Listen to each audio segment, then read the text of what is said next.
Kemudian perwakilan dari Duta Besar Jepang untuk Indonesia, saya ucapkan terima kasih.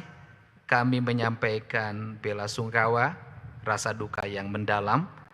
Dan Jepang itu merupakan negara yang seringkali mengalami bencana gempa bumi.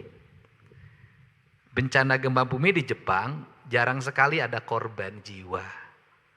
Karena pertama, konstruksi bangunannya mirip rumah adat di Sunda, yaitu menggunakan bambu dan kayu tanpa paku, diikat. Yang kedua, masyarakatnya itu relatif tertib, disiplin, tahu apa yang akan dilakukan, mengikuti petunjuk arah. Tentunya ini pembelajaran bagi orang Indonesia. Konstruksi bangunan tidak sesuai dengan mitigasi bencana.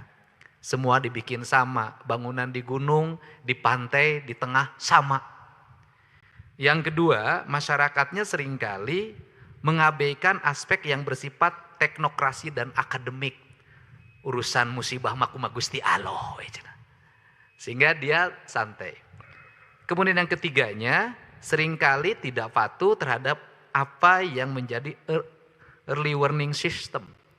Bahkan yang menariknya Indonesia, early warning system pun hilang, diambil.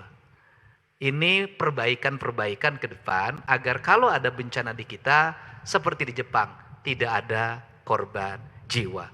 Yang terakhir di Indonesia seringkali bencana menjadi pusat pariwisata. Orang datang, selfie, kemudian bikin video, ditonton secara rame-rame.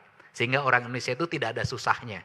Susah dan senang orang Indonesia tersenyum dan ujungnya dahar. Tapi ke depan harus segera berubah. Saya ucapkan terima kasih, kami menyampaikan bela sungkawa, semoga seluruh bencananya segera berlalu.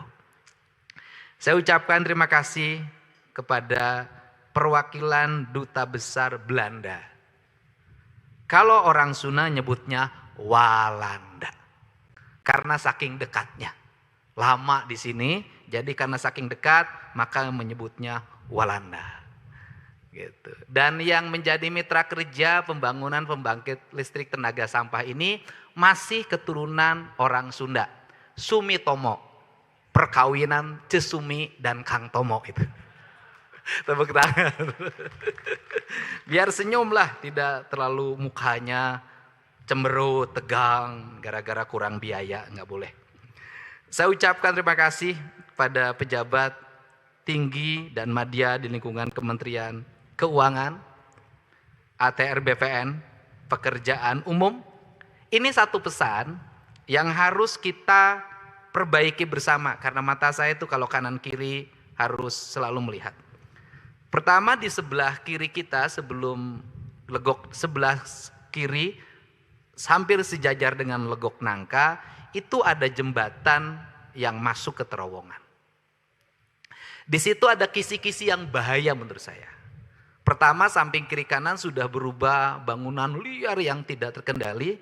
Saya minta saudara sekda besok dibersihkan. Ini sekda jurusan mengangkut bangunan liar. Karena dia memang berasal dari kaum yang liar. Yang kedua, kanan kirinya berubah menjadi penambangan. Bayangkan Bu, ada jembatan masuk terowongan, ada ledakan. Menurut saya segera ditertibkan, dihentikan. Kenapa? Nanti jembatannya hilang, rontok, longsor terjadi, bahkan kebakaran. Saya selalu menyampaikan mitigasi itu lebih penting dibanding menangani bencana. Lebih mahal biayanya.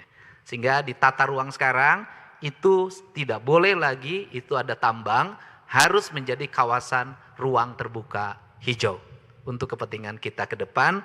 Biar Pak Wamen LH selalu tersenyum.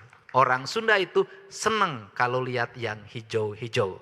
Kata orang Sunda, lamun ningali duit sok hejo katanya.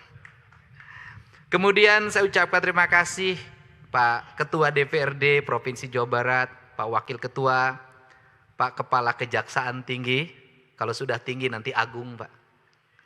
Kemudian yang mewakili Kapolda Jabar, saya terima kasih, Pangdam 3 Siliwangi, saya mengucapkan terima kasih.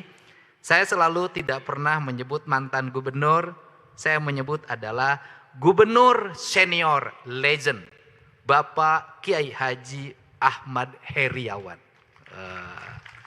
Kalau Jawa Barat itu nanti ada tercatat sejarah, satu pernah dipimpin oleh seorang ulama, dua bernama Kiai Haji Ahmad Heriawan, yang ketiga dipimpin oleh Duda Abadi, namanya Deddy Mulyadi. Kemudian karena ini sifatnya penugasan, ada Deputi Gubernur Indonesia, Jawa Barat, Pak Bey, kedua-duanya meletakkan kerangka dasar dalam membangun areal pembangunan pembangkit listrik tenaga sampah ini. Kemudian saya hadir yang mewakili Wali Kota Bandung, Ketua DPRD Kota Bandung, Forkopimda Kota Bandung, Wakil Bupati Bandung Barat, Wakil Bupati Cimahi, Wakil Bupati Bandung. Jawa Barat itu cukup lengkap daerahnya. Ada dua daerah yang selalu kurang, namanya Cisaat. Dan ada daerah yang selalu cukup, namanya Cimahi. Ya, itu. Jadi Cimahi itu tidak perlu lagi dibantu karena sudah cukup, Cimahi. Dan ada Bapak Wali Kota Bandung. Ya kan?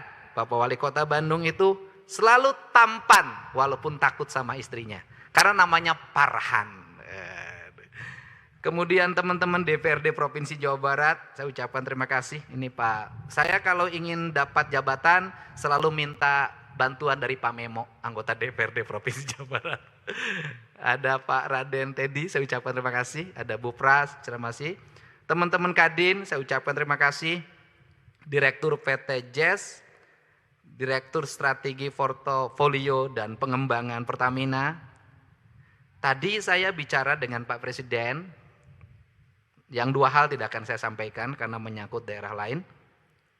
Yang satu hal tadi saya sampaikan adalah, saya bilang Pak, ada keanehan di Republik ini. Apa keanehannya? Dana bagi hasil migas, keuntungan dari PT Pertamina, diserahkannya harus melalui BUMD. Kenapa tidak langsung ke kas daerah? Dampaknya apa Pak? Bertahun-tahun ke belakang masuk BUMD, oleh BUMD-nya tidak dimasukin ke kas daerah, dibikin anak perusahaan dan cucu perusahaan, bahkan cicit perusahaan. Ini saya analisis terjadi dan kata Pak Presiden akan segera dirubah peraturannya, mudah-mudahan ke depan. Saya hal-hal yang aneh di Republik ini harus segera dirubah. Nanti Pak Ketua DPRD minggu depan yang aneh akan saya rubah lagi, yaitu Pemda Jabar kerjasama dengan PT Damri untuk membuat angkutan Transjabar. Kemudian Pemda Jabar bayarnya harus ke BUMD Jawa Barat. Apa nama BUMD-nya?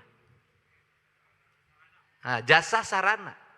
Jasa Sarana nanti bayar ke Damri. Jasa Sarana dapat dua. Satu, dari 120 miliar dia dapat 5%. Yang kedua, dari pendapatan provinsi dia harus dikasih operasional. Nugeloge mikir deh. Saya mulai bulan Agustus, saya coret langsung dari Pemprov Jabar dengan Damri. Nggak ada lagi lewat Jasa Sarana. Ini BUMD percaloan sangat luar biasa. Ada bertahun-tahun, ada ketika saya hitung keuntungan BUMD ini apa saja. Banyak. Kenapa? Kemana duitnya? Bikin anak perusahaan, cucu perusahaan, kerjasama dengan PTA, PTB, PTC, ratusan miliar uangnya berubah menjadi piutang, bukan masuk ke kas daerah. Dan nanti BUMD di Jabar hanya satu, namanya satu BUMD namanya Sangga Buana, dia penyangga dunia, gitu. Dan sampai akhirat bila perlu. Saya ucapkan terima kasih pada Senior Manager Relation PT Pertamina, Direktur Manajemen Proyek dan Energi Baru Terbarukan PT PLN, para pimpinan BUMD instansi vertikal OVD, Direktur PT Karunia Bersatu Sejahtera, kemudian Waas Intel, Kepala Staf Angkatan Darat, Brigjen TNI Ari Prasetyo. Ucapkan terima kasih. Kita mendapatkan berkah 3 variabel yang pada hari ini akan berjalan dan nanti akan dipetik hasilnya 2029. Variabel pertama adalah sampah yang menjadi problematika masyarakat Kota Bandung, Kabupaten Bandung, Kabupaten Bandung Barat, dan Kota Cimahi akan segera terselesaikan. ada dua hal yang pernah saya alami. Saya waktu itu masih jadi wakil Bupati Purwakarta. Kemudian saat itu Kota Bandung mengalami darurat sampah. Dan kemudian TPA Margasari Purwakarta akan dijadikan tempat pembuangan sampah. Saya waktu itu sempat dimarahin juga oleh Pak Dandim Purwakarta. Karena saya adalah pejabat yang menolak. Kenapa? Masa saya bilang Purwakarta jadi tempat buang sampahnya orang Kota Bandung. Karena ini martabat kata saya. Akhirnya kemudian sampahnya digeser ke PTPN yang Kebun Karet daerah Padalarang sekarang Walini, dekat Walini.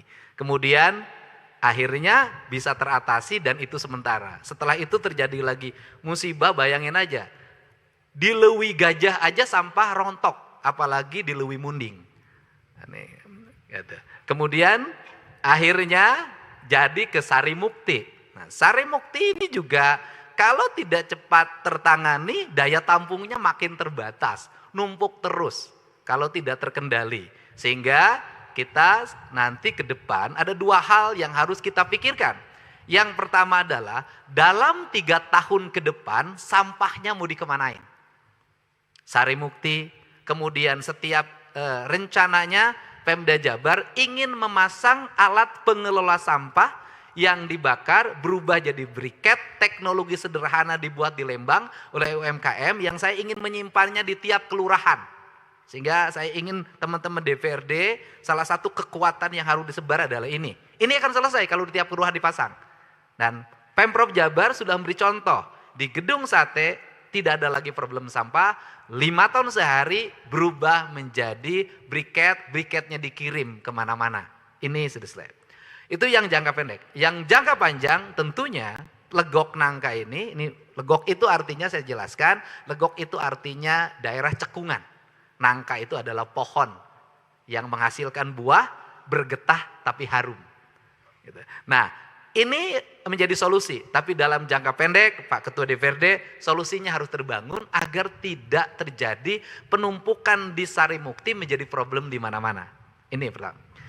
Kemudian yang kedua, berkahnya adalah kita akan mendapatkan energi listrik yang tentunya memberikan sumbangsi bagi kekuatan PLN untuk memiliki energi besar bagi kehidupan industri.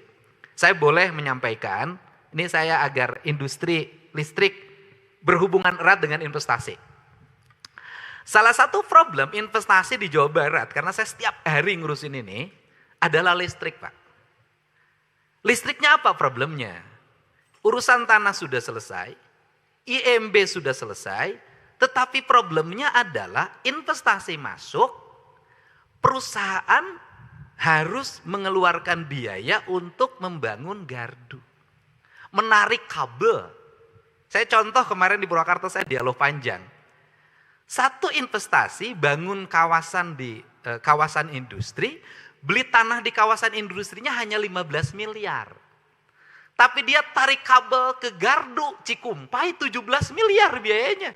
Sehingga saya dikejar, Pak Dedi gimana ini? Kok satu ini mahal? Saya boleh kalau mudah-mudahan nanti saya sampaikan juga ke Pak Presiden dan Mensesnek. Daripada dana pemerintah Provinsi Jawa Barat misalnya dihibahin pada hibah yang tidak tepat. Itu kadang ratusan miliar. Saya lebih memilih Pemprov Jabar berinvestasi di PLN, membangun jaringan listrik untuk memberikan layanan investasi terhadap para investor. Agar investor tidak mengeluarkan lagi biaya-biaya di luar kepentingan investasi. Kalau kita berinvestasi 500 miliar, menghasilkan 100.000 tenaga kerja, pajak, perputaran ekonomi, infrastruktur, balik lagi orang bayar menjadi kas daerah. Saya minta izin di perubahan ini ingin memasukkan itu sebagai bagian dari investasi. Kalau Pemprov Jabar berhasil membangun kerjasama dengan PLN untuk berbagai infrastruktur energi yang dibutuhkan, maka Jawa Barat akan diburu oleh para investor lebih banyak lagi. Nah, kenapa? Nah, problemnya adalah setelah mereka berinvestasi, membangun perangkat ketenaga listrikan untuk lingkungan industri, biayanya besar, besoknya ketika listriknya ngalir bayarnya tetap tidak dikasih diskon. Kalau itu dikasih diskon untuk jangka panjang, dipotong dalam diskon biaya listriknya, mungkin dia juga mau, tidak ada masalah. Dia tidak dikasih diskon tapi asetnya menjadi aset PLN. Kan ini hal yang harus cepat diambil keputusan untuk, saya ngomongnya, kepentingan investasi di Jawa Barat. Nah, bicara kepentingan investasi ini, nalarnya jangan dirubah-rubah, Pak. Nalarnya begini, isu PHK 6.000 orang itu menjadi isu besar headline. Padahal yang di PHK 6.500, yang masuk BYD saja sekarang 9.000. Plus di tempat lain. Jadi kalau ada PHK 5.000, masuk 100.000, ya jangan ribut. Kan ada masuk. Nah ini opini yang harus dibangun karena sentimen di media sosial ini, kalau berita buruk tentang pemerintahan, maka menjadi headline, viral, tetapi berita positif menjadi tidak viral. Ini adalah bagian strategis, saya katakan, di Jawa Barat hari ini. Saya sudah 2 hari ini, kemarin saya di Purwakarta ada 3.000 tenaga kerja untuk data center yang di tempat Indosat zaman dulu. Itu data center AI pertama di Indonesia, itu 3.000 tenaga kerja. Kemudian ke BYD itu hampir 9.000 sekarang rekrutmen baru karena produknya diminati. Nah kemudian nanti kita sampaikan di berbagai tempat, investasi masuk, orang kerja semakin banyak. Ini. Kemudian yang berikutnya adalah kita akan mendapat lingkungan yang bersih.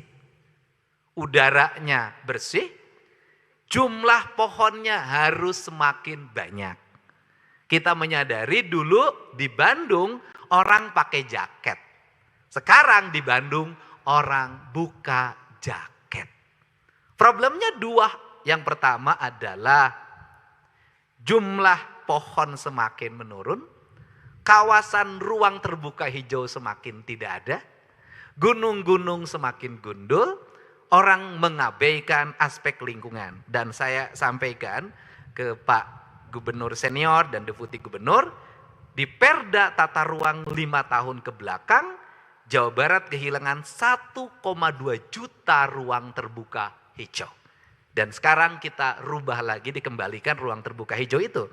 Karena dalam pandangan saya, dalam sebuah daerah yang tertata kawasannya, tertata hutannya, tertata sumber airnya, tertata pengelolaan sampahnya, daerah itu akan secara ekonomi mengalami pertumbuhan yang cepat tanpa kerusakan lingkungan. Dan saya belajar negara-negara maju, daerah-daerah yang mengalami kemajuan, justru daerah-daerah yang tidak eksploitatif terhadap alamnya, tapi daerah yang mengalami kemunduran dan penurunan kualitas sumber daya alam, kualitas sumber daya lingkungan, justru daerah yang mengalami eksploitatif. Sehingga saya bukan anti penambangan, tetapi saya ingin membangun rasa berkeadilan dalam melakukan pengelolaan. Karena pemimpin yang baik adalah pemimpin yang ketika melihat daerahnya, pikirannya bukan eksploitatif, tapi merawat dan menjaga demi anak cucunya ke depan. Ini prinsip dasar. Untuk itu kita sambut dengan rasa bahagia, dengan satu pesan, hal-hal teknis sering terjadi. Pak Kapolda, Pak Pangdam. Pertama, biasanya ada proyek, besok ada orang yang pakai seragam ke sini. Pakai kaos, bawa bendera. Nanti setiap mobil lewat, gocap. Nanti datang lagi kelompok ini ngajuin proposal untuk Agustusan. Tidak diberi, marah. Saya katakan, tidak boleh di proyek Legok Nangka ini, saya akan minta Pak Kapolda dan Pak Pangdam jaga 24 jam.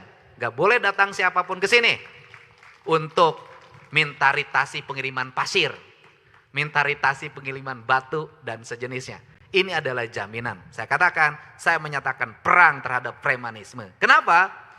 Premanisme, kita membiarkan orang mendapatkan uang tanpa bekerja. Ini akan melahirkan sebuah presiden buruk. Nanti orang melihat di media sosial, nggak usah kerja, cari rokok cukup ngumpul. Mabok dikit, marah-marah sebentar, dapat duit. Nanti yang kerja beneran jadi kecil. Saya katakan tidak boleh. Orang ingin dapat uang maka harus berkeringat dan bekerja. Ini cara merubah mindset orang Jawa menjadi maju. Yang kedua adalah bagaimana pembangunan ini memiliki implikasi yang luas, yang ketiga, bagaimana rakyat ke depan menikmati. Dalam jangka panjang, energi ini pikiran, gagasan boleh. Saya punya pikiran ke depan itu, daerah yang menghasilkan energi, geotermal, pembangkit listrik tenaga surya, pembangkit listrik tenaga sampah, pembangkit listrik tenaga air. Dalam pikiran saya, daerah di mana desa energi itu ada, di mana energi itu dilahirkan, listrik dilahirkan, mereka harus mendapatkan listrik yang murah dari PLN. Penghasil geotermal bila perlu desanya listriknya harus gratis. Kenapa? Mereka akan bersyukur tempat saya melahirkan geotermal. Manfaatnya bagi saya adalah listrik di desa saya gratis. Untuk itu jaga geotermal. Nah ini yang harus dilakukan. Nah hari ini seringkali industri-industri pembangkit listrik, rakyat di dekat pembangkit listriknya tidak kebagian listrik. Saya ingat Bendungan Jatiluhur mendapat listrik, mohon maaf punten, setelah saya jadi bupati. Cirata itu yang tidak dapat listriknya sangat banyak. Beberapa bendungan Saguling juga banyak. Kemudian Jati Gede banyak. Ironi. Semoga yang ironi ini tidak boleh terjadi sehingga Jawa Barat mentargetkan tahun depan seluruh rakyat Jawa Barat sudah punya listrik. Dari 500.000 yang tidak punya listrik, sekarang tinggal 70.000 lagi. Tahun depan kelar. Untuk itu saya mengucapkan terima kasih. Semoga pembangunan ini melahirkan sebuah spirit. Listrik Caang runtah hilang. Terima kasih. Gitu. Sampah hilang, Jawa Barat terang. Terima kasih terima kasih pada pemerintahan Jepang, para investor dari Jepang, dan juga akan bergabung para investor dari Walanda, dari Belanda, ya kan? Jepang dan Belanda adalah masalah Indonesia, Jepang dan Belanda adalah masa depan Indonesia. Gitu. Saya juga menyampaikan, saya tiap hari meniduri Jepang dan menunggangi Jepang. Mobil saya buatan Jepang, motor saya buatan Jepang. Mobil sering saya tidur, motor sering saya tunggangi. Terima kasih. Wallahu muwaffiq ila aqwamit thoriq. Assalamualaikum warahmatullahi wabarakatuh. Sampurasun. Rampes. Waalaikumsalam warahmatullahi wabarakatuh.